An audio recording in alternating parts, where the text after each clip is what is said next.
वक्त का सबसे बड़ा स्मार्ट सिटी दुनिया का कोई था तो अग्रोहा था। सर, लक्ष्मी माता का अग्रसेन जी से क्या नाता है?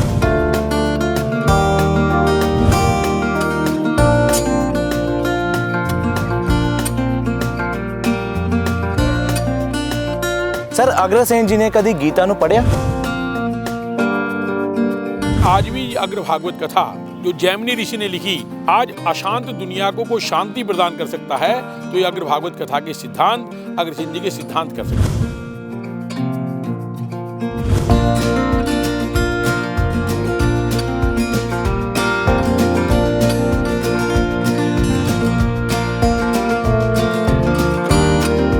हिंदू धर्म में एक पत्नी का रिवाज है, वो रिवाज किसने शुरू किया? अग्रोहा में बहुत बड़े बड़े मंदिर, बहुत अच्छे अच्छे स्थान जो है टूरिस्ट प्लेसेस हैं। क्या सरकार को अग्रोहा को विश्व का सबसे बड़ा टूरिस्ट प्लेस ऐलान देना चाहिए?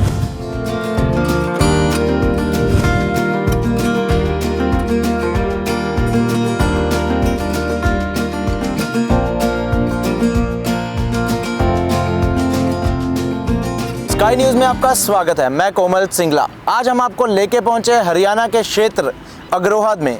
अग्रोहा अपने आप में एक प्रसिद्ध स्थान है। अग्रोहा सम्मेलन की ओर से लगातार अग्रोहा में अग्रवाल समाज के बड़े बड़े स्थान स्थापित किए हुए हैं। इस बारे बात करने के लिए हमारे साथ मौजूद है हमारे एक्सपर्ट गोपाल शरण गर्ग जी, जो अखिल भारतीय अग्रवाल सम्मेलन के राष्ट्रीय अध्यक्ष है। अग्रवाल साहब, स्वागत है ਤੁਹਾਡਾ। नमस्कार जी सर, की कहना चाहिए अग्रोहा के बारे में, आपका क्या महत्व है?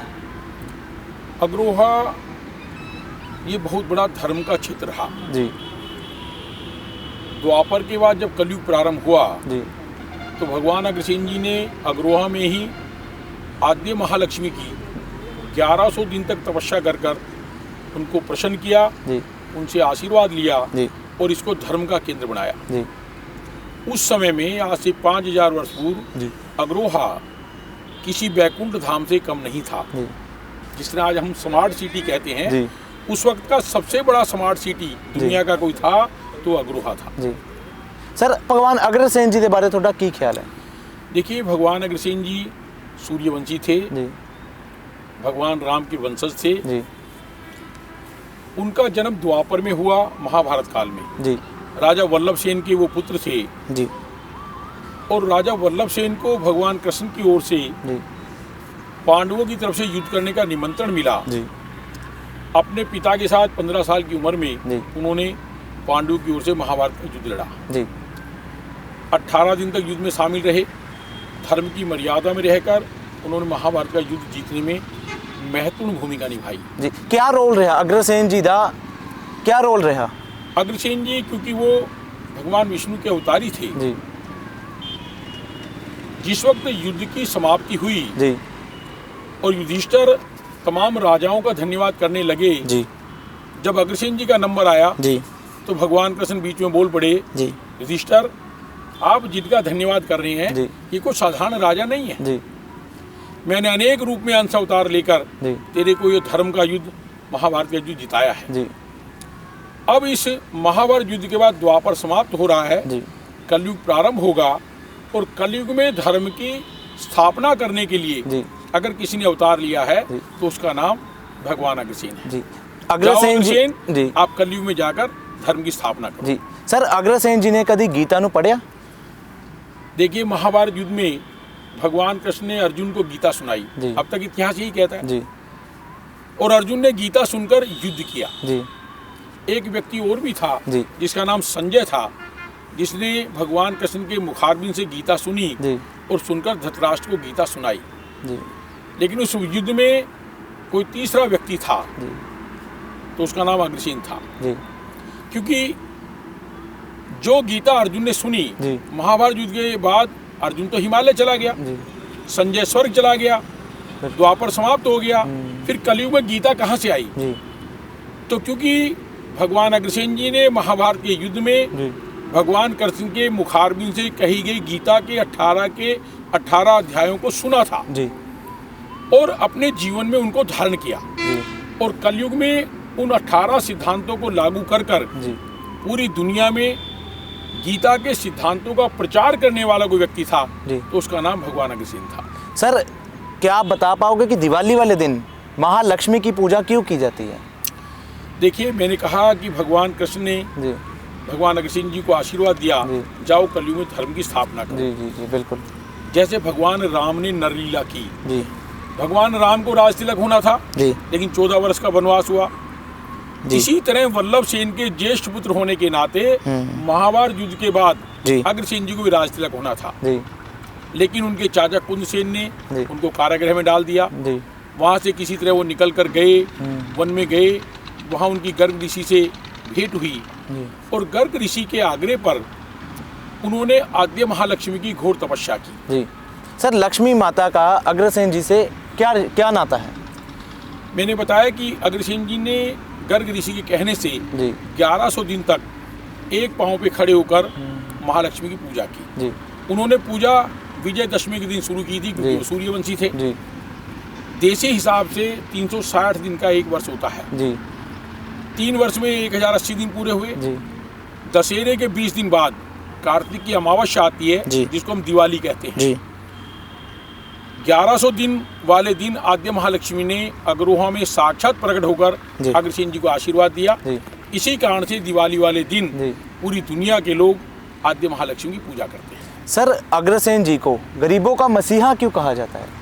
देखिए, अंतिम छोर तक, जी आखिरी किनारे पर जो गरीब बैठा है, जी उसकी चिंता करने का कोई काम किया तो अग्रसेन जी ने किया। जी उन्होंने एक ईंट एक रुपए की जो परंपरा चलाई, जी उस सिद्धांत के पीछे सिद्धांत था जी कि मेरे राज्य में संपन्न व्यक्ति जी बगैर कोई एहसास कराए जी। जो मेरे राज्य में गरीब आदमी हैं उनकी अपनी जिम्मेदारी समझकर मदद करे। जी उस वक्त उनके राज्य में 1 लाख परिवार रहते थे। जी उन्होंने नियम लागू किया कि हर परिवार जी बाहर से आने वाले गरीब को, चाहे वो किसी भी बिरादरी का है, जी उसको अपना भाई मानेगा, उसको मकान बनाने के लिए ईंट देगा जी। और रोजगार करने के लिए एक एक मुद्रा देगा। जी। तो एक ईंट एक रुपए की परंपरा जो शुरू की, अगर पंडित दीनदयाल उपाध्याय जी की जो अंत्योदय योजना है, जी। ये अंत्योदय योजना अग्रसेन जी के एक ईंट और 1 रुपए के सिद्धांत से ही निकली है। जी आज मानवता के सबसे बड़े प्रवर्तक के रूप में अगर दुनिया किसी को पूछती है तो भगवान अग्रसेन जी को पूछती है। सर, ਤੁਸੀਂ ਦੱਸ ਸਕਦੇ हो कि कलयुग में धर्म का अवतार किसने किया? देखिए, मैंने कहा कि अग्रोहा धर्म का केंद्र रहा जी और इसी कारण से इस देश में जितने आताताई आए, जी चाहे वो यूनानी आए, चाहे मिस्री आए, जी या मुगल आए या अंग्रेज आए, जी।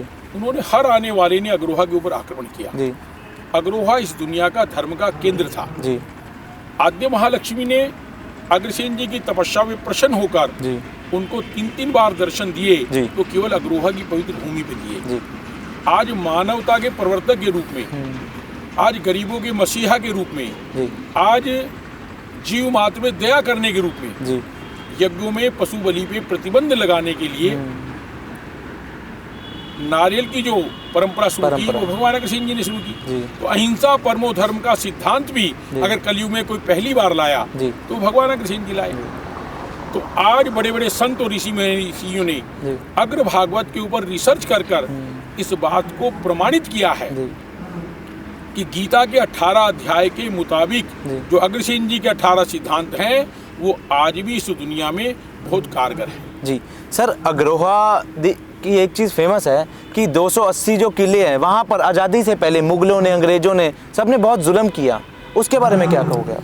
देखिए, मैंने कहा कि अग्रोहा धर्म का केंद्र था। जी ये बहुत बड़ा स्मार्ट सिटी था उस वक्त का, जी। जिसको हम बैकुंठ धाम से भी सुंदर मानते हैं। जी बाहर से आने वाले आताताई हमसे ईर्ष्या करते थे। जी इसी कारण से उन सब ने यहाँ आक्रमण किया। जी मोहम्मद गजनी ने 17 बार अग्रोहा सोमनाथ के मंदिर पर आक्रमण किया, जी। तो 17 बार ही अग्रोहा पे आक्रमण किया। आज जो 279 एकड़ का जो टीला, जिसको हम अग्रसेन जी का महल कह सकते हैं, जी जो एक टीले के रूप में भारत सरकार के पुरातत्व विभाग के पास जी उनके कब्जे में है, अगर उसकी खुदाई की जाए जी तो महाभारत काल की तमाम सभ्यता, पूरा इतिहास जी। उस अग्रोहा के टीले में मिलेगा और पूरी दुनिया को एक बहुत बड़े इतिहास की जानकारी मिलेगी। जी। सर, हिंदू धर्म में एक पत्नी का रिवाज है, वो रिवाज किसने शुरू किया? देखिए, भगवान अग्रसेन जी सूर्यवंशी थे। जी जिस तरह से जनक ने सीता का स्वयंवर किया जी। तो जनक ने राजा दशरथ को निमंत्रण नहीं दिया था। जनक के गुरु ने विश्वामित्र को निमंत्रण दिया था कि आपके पास जो राजकुमार है राम, वो विष्णु का अवतारी है जी। और मेरे राजा की कन्या सीता लक्ष्मी का अवतार है जी। राजा जनक के गुरु के निमंत्रण पर विश्वामित्र जी जनकपुरी गए थे। जी। सीता माँ गौरी का पूजन करने आई, उन्होंने राम के दर्शन किए, माँ से प्रार्थना की, माँ मैं किसी का वर्ण करूं तो इस नवयुग का करूं। इसी तरह माधवी लक्ष्मी का अवतार थी, अग्रसेन जी विष्णु के अवतार थे। जी। माधवी के पिता महीधर माधवी की शादी इंद्र से करना चाहते थे, जी। लेकिन महीधर के गुरु उद्वालक ऋषि को इस बात का ज्ञान था कि माधवी लक्ष्मी का अवतार है और अग्रसेन विष्णु का अवतार है और लक्ष्मी का वर्ण केवल विष्णु कर सकता है। जी। इस कारण से उद्वालक ऋषि ने गर्ग ऋषि के पास निमंत्रण भेजा कि आपके पास जो राजकुमार है उसको आप नागवंश में भेजिए। नागवंश का मतलब मणिपुर में भेजिए। मणिपुर के राजा का नाम ही महीधर था। वहाँ वो गए, वहाँ भी माधवी गौरी का पूजन करने आई। जब वो गौरी का पूजन करने जा रही थी तो सामने देखा एक सिंह गरजता हुआ आया और उनको लगा कि ये सिंह हमें नुकसान पहुंचाएगा। तभी देखती है कि नवयुग उठा और उसने तीर चलाया और तीर के पिंजरे में उस सिंह को कैद कर दिया। ना सिंह को हानि पहुंचाई ना उन कन्याओं को हानि पहुंचने दी। तब माधवी ने माँ गौरी से प्रार्थना की कि मैं किसी का अगर वर करूं तो इस नवयुग को करूं। लेकिन जब ये विषय चला और माधवी का रिश्ता अग्रसेन जी तय हुआ तो नागवंश में परंपरा थी कि उनकी जितनी कन्याएं हैं उन सब कन्याओं की शादी उस राजकुमार से करनी पड़ेगी। तब अग्रसेन जी ने कहा कि ये मनुष्य का शरीर अर्धनारीश्वर शरीर है। मनुष्य के शरीर में जितने हार्मोन्स हैं उसमें से आधे हार्मोन्स पुरुष के हैं और आधे हार्मोन्स स्त्री के हैं। इसी तरह स्त्री के शरीर में आधे हार्मोन्स पुरुष के होते हैं, आधे स्त्री के होते हैं। इसलिए हे राजा, हे महीधर, मैं केवल एक पत्नी को स्वीकार करूंगा। तो एक पत्नी की प्रथा पूरी दुनिया में हिंदू धर्म में अगर किसी ने शुरू की तो भगवान अग्रसेन जी ने की। और उसके पीछे सारी मेडिकल साइंस है, क्योंकि अग्रसेन जी ने जो सिद्धांत लागू किए उस सिद्धांतों के आधार पर किए। जी सर, अग्रसेन जी के जो सिद्धांत थे उनका क्या महत्व समझते हैं आप आज के समय में? आज के समय में देखिए, हम जिस भागवत कथा को पूरी दुनिया सुनती है जी, सब लोगों ने सुना कि भागवत कथा राजा परीक्षित ने सुनी। बिल्कुल। राजा परीक्षित अभिमन्यु का बेटा था, उत्तरा का बेटा था। परीक्षित की मृत्यु के बाद उनका बेटा जन्मेजय था जो बड़ा अशांत था, बड़े डिप्रेशन में था, बड़े गुस्से में था। उस वक्त देवताओं के गुरु बृहस्पति ने तय किया, उनको भागवत कथा नहीं सुनाई। राजा परीक्षित ने भागवत कथा सुनी मोक्ष प्राप्ति के लिए, लेकिन परीक्षित के बेटे जन्मेजय ने अग्र भागवत कथा सुनी क्योंकि वो परेशान था, टेंशन में था। तो ये अग्र भागवत कथा जो है, जो अग्रसेन जी के सिद्धांत हैं, वो आज के समय में बड़े कारगर हैं। आज पूरा विश्व अशांत है जैसे जन्मेजय अशांत था। जैमिनी ऋषि के कथा सुनाने से जन्मेजय की अशांति दूर हुई, उनका गुस्सा दूर हुआ, उनका डिप्रेशन दूर हुआ, उनको मोक्ष मिला, उनको शांति मिली। तो आज मैं कहता हूँ कि आज भी अग्र भागवत कथा जो जैमिनी ऋषि ने लिखी, आज अशांत दुनिया को कोई शांति प्रदान कर सकता है तो ये अग्र भागवत कथा के सिद्धांत अग्रसेन जी के सिद्धांत कर सकते हैं। बहुत बढ़िया। सर, अग्रोहा में विश्व का सबसे बड़ा महालक्ष्मी का मंदिर बन रहा है, क्यों बन रहा है सर वो? देखिए, मैंने कहा कि कलयुग में आद्य महालक्ष्मी ने भगवान अग्रसेन जी को दर्शन दिए और एक बार नहीं 3 बार दर्शन दिए। पहली बार जो दर्शन दिया दिवाली के दिन, वो भक्ति के रूप में दिया। दूसरी बार मांगशिर की पूर्णिमा को जो दर्शन दिया वो इंद्र से युद्ध करने के लिए शक्ति के रूप में दिया। और तीसरी बार मोक्ष प्राप्ति के लिए दिया। तो महालक्ष्मी का जो स्थान है वो अग्रोहा है। हमने पिछले साल यहाँ बहुत बड़ा यज्ञ किया महालक्ष्मी का, 1.25 करोड़ मंत्रों की आहुति दी और बहुत बड़ी ऊर्जा निकली। हजारों लोगों को ये मन में दर्शा हुआ कि वास्तव में इतिहास के मुताबिक भी और व्यवहारिक रूप में भी लक्ष्मी का कोई स्थान है तो अग्रोहा है। इसलिए अखिल भारतीय अग्रवाल सम्मेलन ने, पूरी दुनिया के अग्रवालों ने ये तय किया कि हमारी कुलदेवी महालक्ष्मी है, आद्य महालक्ष्मी है। हम अग्रोहा शक्तिपीठ पर दुनिया के भव्य मंदिर, जी। एक ऐसा विशाल मंदिर आद्य महालक्ष्मी में बनाएंगे जी। ताकि पूरी दुनिया के लोग आकर जी वो आद्य महालक्ष्मी के माथा टेके, उनकी पूजा अर्चना करे और यहाँ आकर शांति प्राप्त करे, जी ताकि अपनी कुल देवी के रूप में ये एक बहुत बड़ा दर्शनीय स्थल बनेगा। जी क्योंकि अग्रोहा जिस तरह से पहले पूरी दुनिया का एक दर्शनीय स्थल था, जी आज भी सरकार इसको पर्यटक की दृष्टि से जी। अगर सुंदर स्थान बनाए जी। तो दुनिया का बहुत बड़ा पर्यटक का स्थान बन सकता है। सर, आपको लगता है कि अग्रोहा, हमने जैसे अभी हमने देखा अग्रोहा में बहुत बड़े बड़े मंदिर, बहुत अच्छे अच्छे स्थान जो है टूरिस्ट प्लेसेस हैं, क्या सरकार को अग्रोहा को विश्व का सबसे बड़ा टूरिस्ट प्लेस ऐलान देना चाहिए? देखिए, अग्रोहा दिल्ली से अबोहर फाजिल्का को जाने वाले जी राष्ट्रीय राजमार्ग नंबर 9 नौ पर जो भगवान अग्रसेन राष्ट्रीय राजमार्ग नंबर 9 पर स्थित है, जी 4 लाइन बना हुआ है। जी जी जी ये दुनिया का या हिंदुस्तान का जी सबसे बड़ा एयरपोर्ट अभी हिसार में बनने जा रहा है। बिल्कुल बाहर से जो विदेशी आएंगे पर्यटक, वो हिसार में उतरेंगे, जी यहाँ से फास्ट ट्रेन के माध्यम से 1.5 घंटे में दिल्ली पहुँचेंगे। जी दूसरा, भारत सरकार ने कृष्णा सर्किट का गठन किया। जी बाहर से आने वाले हर टूरिस्ट मथुरा वृंदावन घूमेंगे, गोवर्धन घूमेंगे, फिर वो कुरुक्षेत्र जाएंगे, कुरुक्षेत्र से सालासर जाएंगे, जी सालासर से खाटू धाम जी जाएंगे, वहाँ से जयपुर जाएंगे, जी। वहाँ से भरतपुर जाएंगे, वहाँ से आगरा जाएंगे। ये सारा सर्कल बनाया। जी तो कुरुक्षेत्र से जब सालासर जाते हैं जी। तो अग्रोहा बिल्कुल बीच में आता है। बिल्कुल तो अग्रोहा को कृष्णा सर्किट से जोड़कर जी अगर इसको दुनिया का बहुत सुंदर पर्यटक स्थल बनाया जाए, जी ये अग्रसेन जी की राजधानी रही है, जी। यहाँ पूरी दुनिया का इतिहास है, ये धर्म का केंद्र रहा है, पूरी दुनिया को यहाँ से ज्ञान प्राप्त हुआ है।